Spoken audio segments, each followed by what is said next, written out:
Hello and welcome everyone, this is Mario, and today I'm back with another stage of the Tour de France 2019 in Pro Cycling Manager. It's stage 11, which is going to take the riders from Albi to Toulouse, 167.1 kilometers long.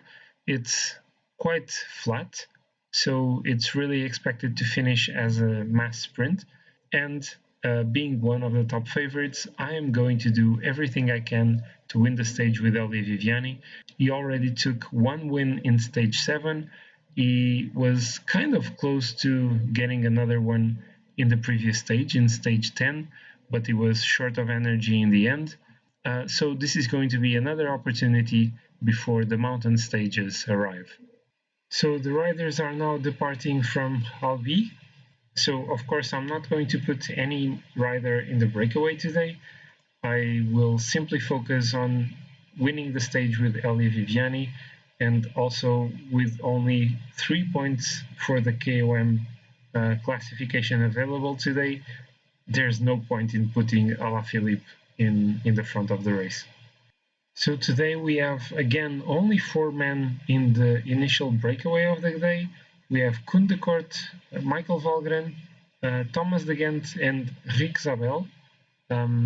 And again, as in the previous day, the peloton is pacing really hard. This time is CCC the one pacing at the front, but Cofidis and Total Energy are also close to the front.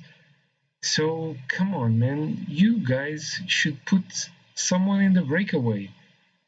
Don't just waste everyone's energy.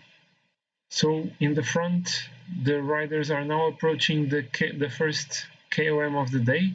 Rick Zabel is the first one to attack, and is he going to take the points here? He was. So the pace in the front of the peloton is so strong that Michael Valgren is already caught by the peloton. This is really impressive. The lead of the breakaway group is now of only 30 seconds, and it's now Niki Terpstra attacking. So riders are now attacking Niki Terpstra and Greg van Avermaet. Wow, what a duo to attack. And a big fall in the back. Richie Porte fell. He didn't fall in stage 9. Is he going to abandon here? No, he's not. But Alexei Lutsenko is out of the Tour de France. It's a big loss for Jakob Fuglsang. And in the breakaway group, it was Greg van Avermaet now the first one in this category for climb. So we took a single point for the KOM classification. And we are now approaching the intermediate sprint as well. So these 5 riders are going to be the first ones in that sprint.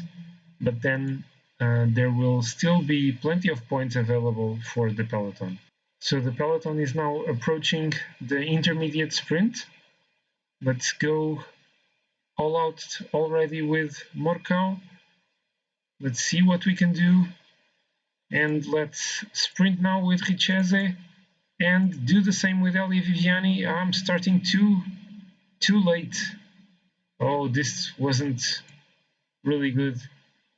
I don't even know if Viviani got any points. He got 2 points only. This was not perfect at all. So with about 50 kilometers to go, we are now using Yves Lampart and Kasper Asgreen to relay at the front of the peloton.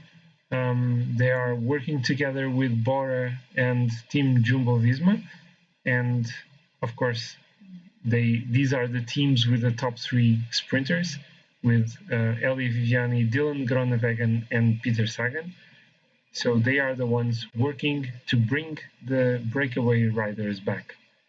So in the breakaway, Greg van Avermaet, Thomas de Gent, and Niki Terpstra are attacking. They were clearly the strongest in the breakaway, and they left Koen de Kort and Rick Zabel behind.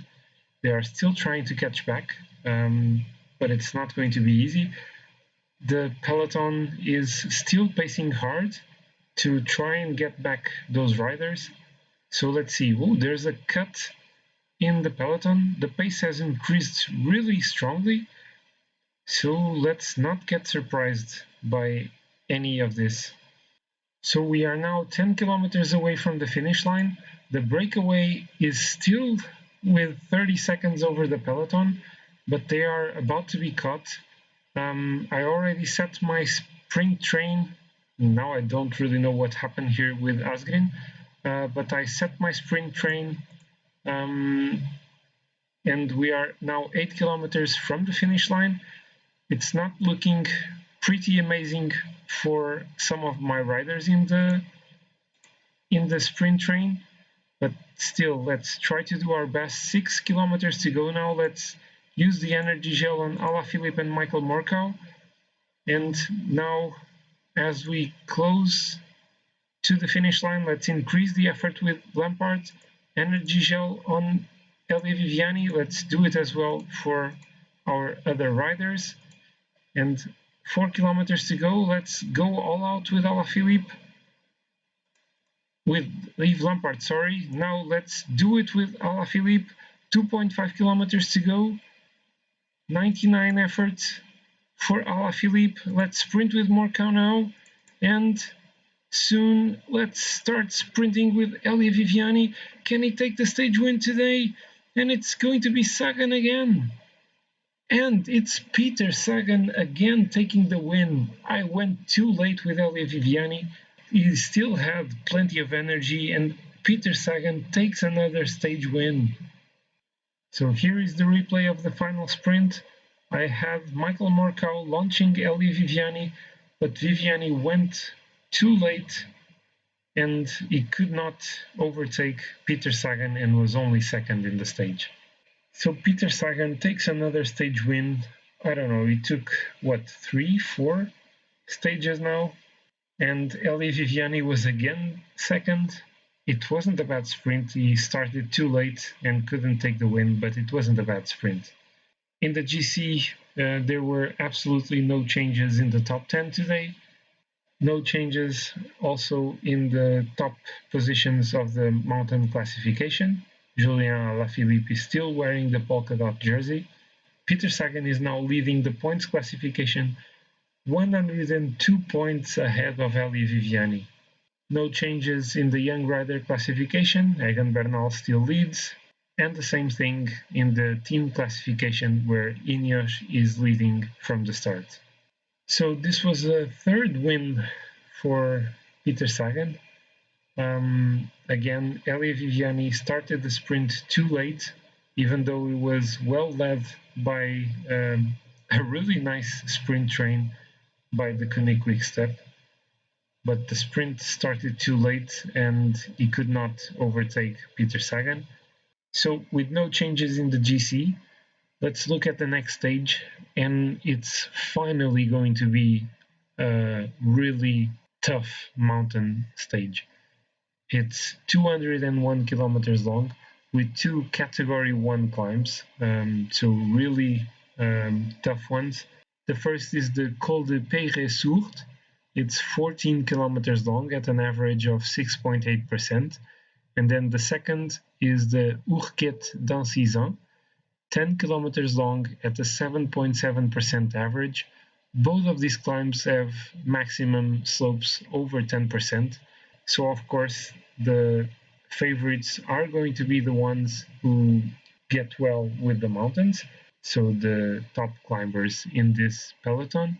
So I hope you guys have enjoyed this stage. It was a bit uneventful, but as usual, had an interesting final sprint.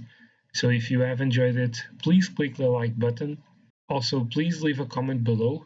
Tell me what you think about the video, what you liked and what you didn't, and what you think I should have done differently. And also, if you enjoy my videos and haven't done so yet, please subscribe to my channel. I really appreciate your support. It means a lot to me. And I hope to see you all next time for stage 12 of the Tour de France 2019 in Pro Cycling Manager. Bye!